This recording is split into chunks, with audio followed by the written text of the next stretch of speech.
Fight over FISA and what it means for our national security. Moments ago, the House voting to reauthorize that key and controversial surveillance law in the fight against terrorism. Some lawmakers had been hesitant to renew the Foreign Intelligence Surveillance Act, commonly known as FISA, as former President Donald Trump told them to kill it. FISA allows the government to gather information on foreign nationals who it believes could be compromising American security and be able to do it without a warrant. The holdup is that, and sometimes it collects data on Americans who interact with persons of interest.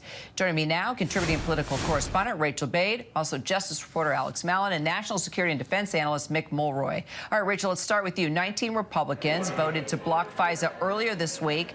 What changed today? Yeah, Kira, there was definitely a cleanup effort behind the scenes, people trying to get to Donald Trump privately to explain to him that, look, his objections to this law weren't exactly valid, that he was sort of conflating two different things. There was also an attempt to win him over by shortening the length that this law will be extended. Currently, before it was amended, would have been extended for 5 years. They shortened that to 2 in this House version, and that is what just passed right now. Basically, Trump allies are going to be able to say, look, we're extending it for a little bit. If Donald Trump wins the White House this fall, he's going to have a chance to change the law how he wants to, and that's how they got people on board, Kira. So, Alex, the FBI director says that the terror threat against the U.S. is surging because of the Israel-Hamas war. He was on the Hill yesterday urging lawmakers to renew the act. So what does the DOJ say about FISA and how crucial it is to our national security?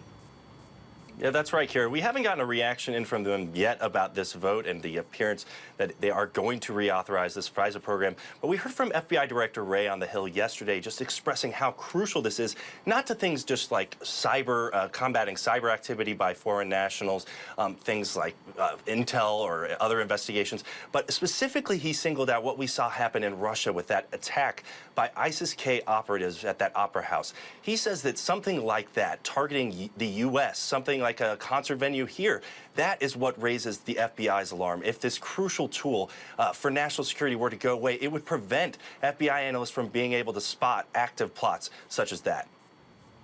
So, Mick, as we know, former President Trump was wanting FISA to get killed here and claims that FISA was used to spy on his campaign. Was any truth ever found within that? So, Kira, this particular section is about a warrantless search on a foreign national outside of the United States. So I don't know what he's talking about specifically, but this is not something that would have any connection to him. If an American is picked up on this, there are restrictions on how that can be used. They remove either the content of the person or the name or both.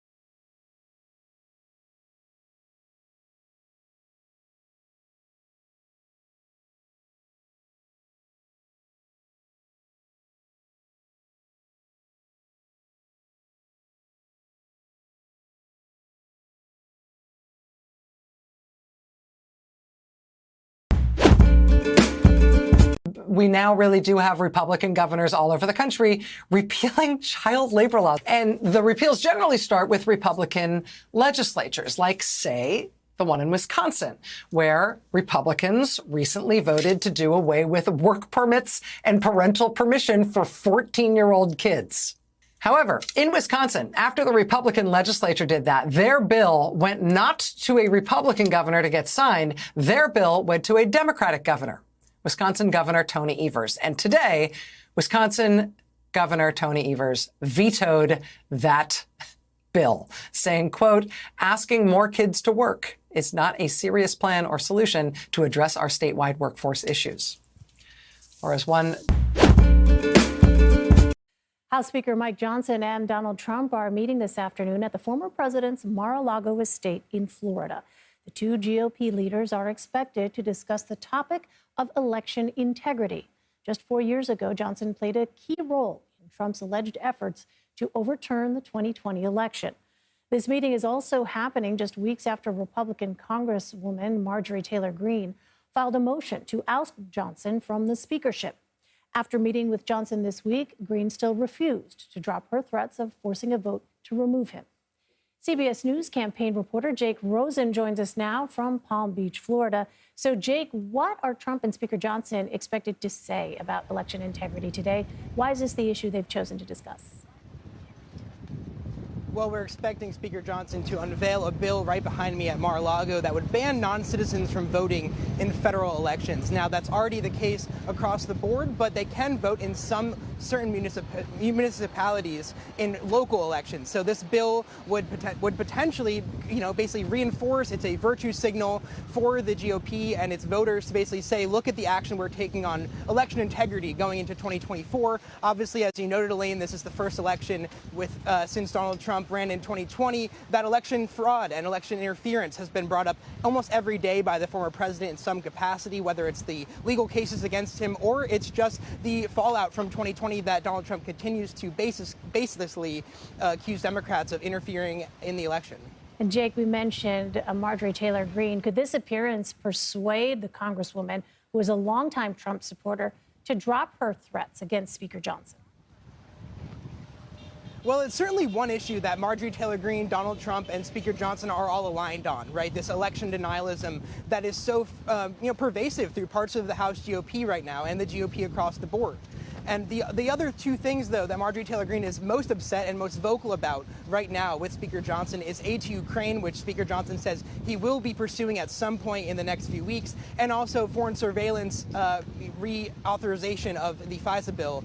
And we'll see whether those two things that Marjorie Taylor Greene really cares about and has made a bigger issue right now than election fraud come up today right behind me at the press conference later today.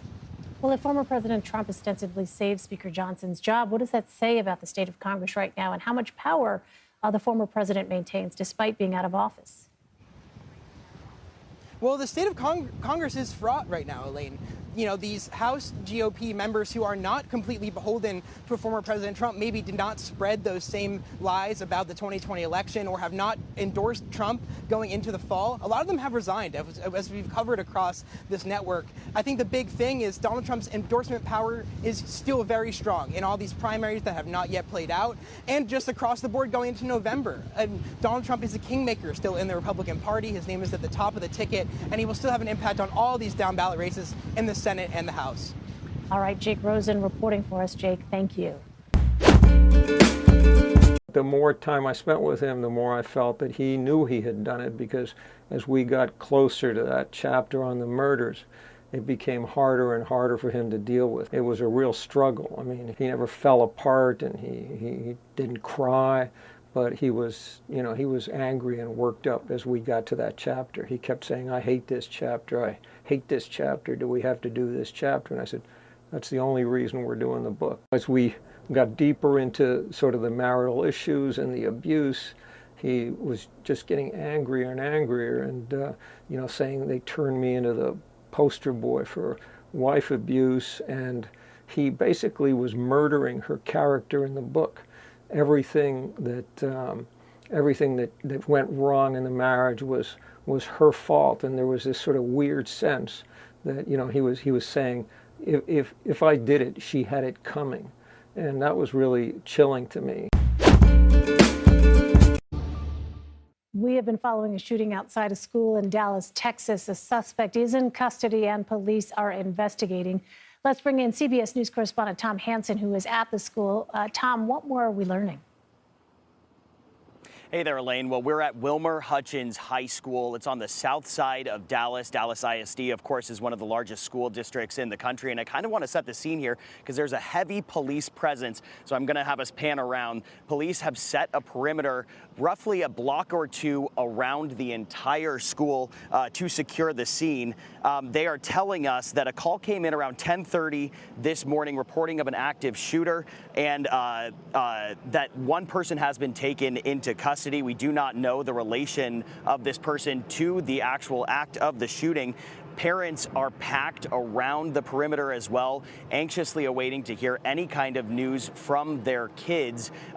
One parent that our local station, KTVT, spoke to said that they got a call from their child, a 10th grader, saying that there was an active shooter. So it's a very tense scene. Now, we should say, I want to reference a tweet that the high school has mentioned at this moment. They tweeted out, all students and team members are safe at Wilmer Hutchins High School as we have initiated our safety protocol. Police are on site to ensure our school remains secure. At this time, we ask for everyone to refrain from coming to the campus as we limit access inside. So there is currently, we are told, no active threat at this time. Of course, this is a dynamic situation that is developing in this very moment. I want to point out, putting this to the backdrop of some statistics, though, some data-driven reporting here, just a really somber statement on the environment of our nation's school systems. A Pew Research report yesterday said that a quarter of K through 12 teachers experienced a gun-related lockdown last year.